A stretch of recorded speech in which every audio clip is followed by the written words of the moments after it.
যেটা যায় তার শখে যায়, তার হয়তো আলাদা কোনো ব্যবসা থাকতে পারে, সে কারণে যায়, যেটা আপনারা জানেন। সো এটা বলার কিছু নাই। আর ওই ব্যবসা সবারই আছে, ওইটা বললে লাভ নেই। শুধু নায়িকাতে দোষ দিয়ে লাভ নেই, অন্য অন্য সার্টিফিকেট যায় দেখেন এই ব্যবসা সবাই করে। তো এটা শুধু নায়িকাতে দিকে ফোকাস করবেন। ট্যাটু দেখতে পাচ্ছি, এই ট্যাটুটার সিম্বলটা কি একটু যদি বলেন। এটা হচ্ছে আমার বডিতে আরো অনেকগুলো ট্যাটু আছে, সেটা নাই বললাম, হাতেরটাই বললাম। হাতেরটা হচ্ছে একটা লাইফ লেখা।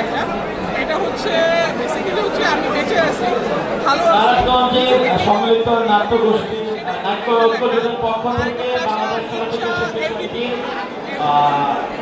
অবশ্যই। যেহেতু আমরা এই লাইনের লোক, অবশ্যই যারা যে পেশায় চলে, যাদের ভাত খায়, আমাদের বাচ্চা লেখাপড়া, আমাদের জীবনযাত্রা, পরিচিত সব কিছু কিন্তু এটা দিয়ে, যখন এটা বন্ধ হয়ে যায় সবারই সব জায়গা থেকেই কষ্ট লাগে। অবশ্যই আমরা কষ্টের মধ্যে আছি, হয়তো কেউ প্রকাশ করে কেউ করে না, বাট হাতে গোনা কয়েকজন বাদে সবাই খুবই কষ্টের মধ্যে আছে।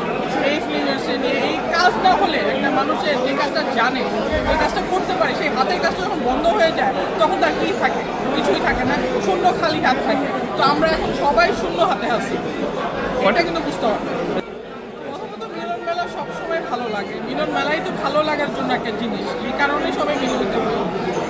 3 বছর পরে সেটা সত্যি, 3 বছরের মধ্যে অনেক সমস্যা ছিল, অনেক অসুবিধা ছিল সব কিছু নিয়ে, অনেক ভোট নিয়ে অনেক কিছু, সেটা আপনারা সবাই জানেন, সেটা আপনারা সব ক্ষেত্রে সাক্ষী। তো যে কারণেই হচ্ছে যে ঝামেলা ছিল, এবার হলো, যদিও এবার ঝামেলার মধ্যে সেটাও আপনারা জানেন সবাই, কিন্তু তারপরও ইনশাআল্লাহ ভালো মতো হলো, এটাই সবচেয়ে বড় কথা। সিনেমা থাকে না, ফিল্মের টাকা দিয়ে কিন্তু সত্যি কথা সেটা আপনারাও জানেন, কয়টা হচ্ছে। আর একটা কক্সবাজার ট্যুর, তারপরে আইফোন 14, 16 এই যে এগুলো নিয়ে যে ট্যুর দেয়, এগুলো কেন? এগুলো কি আসলে ট্যুর দেয় শুধু নায়িকারা কি আইফোন ইউজ করে? ব্যবসায়ীরা করে না, চাকরিজীবীরা করে না? অবশ্যই করে। যার ইচ্ছা আছে সে একটু একটু করে টাকা জমায় কিন্তু কিনতে পারে। আইফোন কিন্তু 1 কোটি টাকা দাম না, 50 লাখও না। একের কথা বেশি দিন লাগে না একটা মানুষের জমাতে। তো সব কথা নেগেটিভলি না যে আমরা পজিটিভলি যাই না। আচ্ছা ঠিক আছে, আর কি কি ট্যাটু আছে? আরো কিছু ফুল আছে, কিছু স্টার আছে। মানে এগুলো কি শখের বসে নাকি কোনো একটা সিম্বল? এত সুরের ব্যথা শখ না হইলে এটা কেউ দিতে পারবে না। আচ্ছা বেসিক্যালি শখ আর ফ্যাশন। এখন বর্তমানে কি নিয়ে ব্যস্ত আছে? বর্তমানে আমি ফ্যামিলি নিয়ে ব্যস্ত আছি, ব্যবসা নিয়ে ব্যস্ত আছি, চাকরি নিয়ে আছি, সব কিছু নিয়ে আছি। কি ব্যবসা?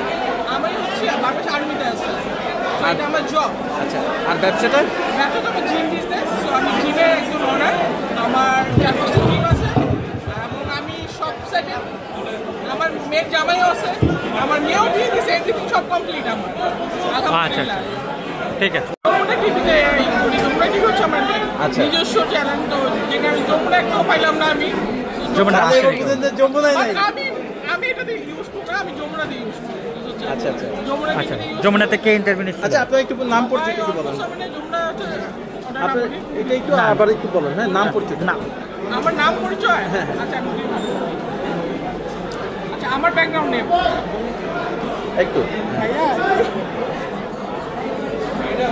আচ্ছা ভাই, সবাইকে ভিডিও করে। হ্যাঁ হ্যাঁ, আর আমরা আপনাকে দিচ্ছি। আচ্ছা সবাইকে দিলেন। হ্যাঁ আচ্ছা, হ্যাঁ, আমার নাম হচ্ছে সীমানা আমিন। আমার হাজব্যান্ড হচ্ছে একজন ফাইট ডাইরেক্টর, প্রডিউসার, সে একজন জাতীয় পুরস্কার পাওয়া মানুষ। আমি এই লাইনে আছি, ওনার সাথে আছি প্রায় আজকে দীর্ঘ 28 বছর। আমি ইন্ডাস্ট্রির সব প্রোগ্রামগুলোতে আমাকে দেখা যায়, কিন্তু আপনারা সবাই নতুন হয়তো আমাকে চিনবেন না, যারা পুরানো আছে তারা সবাই আমাকে চিনে। সেই ক্ষেত্রে হচ্ছে আমি সব প্রোগ্রামে থাকি, তার সাথে থাকি, সহধর্মী হিসেবে থাকি। আর ফিল্ম অবশ্যই ভালোবাসি, কারণ আমার হাজব্যান্ড এটাকে ভালোবাসে, সেক্ষেত্রে আমার ভালোবাসা। আর হচ্ছে আমি নিজে একজন হলো ফিটনেসে আছি, আমার নিজস্ব জিম আছে এবং আমি বাংলাদেশ আর্মিতে আছি ট্রেনার হিসেবে। আর আমার পুরো ফ্যামিলি বলতে আমার হাজব্যান্ড, আমার মেয়ের জামাই, আমার বাচ্চা কাছে এভরিথিং সব কিছু। আপনার হাজব্যান্ডের নামটা একটু? জিন্না আমিন। জি, ফাইট ডাইরেক্টর জিন্না আমিন। সংসার জীবনটা অনেক বছর কাটালেন এবং কাটাচ্ছি একই মানুষের সাথে কাটাচ্ছি। হ্যাঁ সেটাই, বোর ফিল হচ্ছে। হ্যাঁ, কর্মী হচ্ছে, যদিও আমাদের অনেক কর্মী, আমাদের দেখলে বুঝতে আমরা অনেক কর্মী আছে। কর্মীদের মধ্যে বেসিক্যালি হচ্ছে সবচেয়ে বড় কথা, যেটা আমি সবার উদ্দেশ্যে বলি কথাটা, আমি থাকতে চাই, এটাই থাকারই যায়। সে মানুষটা কেমন, সে কি করতেছে, কি বিষয় বা কেমন, সেটা ইম্পর্টেন্ট না। ইম্পর্টেন্ট হচ্ছে আমি থাকতে চাই। সে কারণে আছি এখন 28 বছর যাবত, ইনশাআল্লাহ মৃত্যু আগ পর্যন্ত থাকতে পারি। অনেক সময় দেখা যায় কি বেমানান মানুষের সাথে কিভাবে সংসার করা যায়, আমার সাথে তো আর মিলছে না। মিলবে, তার বাচ্চা বলতে নিজেরই বাচ্চা মিলে না, তার একটা মানুষ কিভাবে মিলবে? বাট মিলাতে হয়।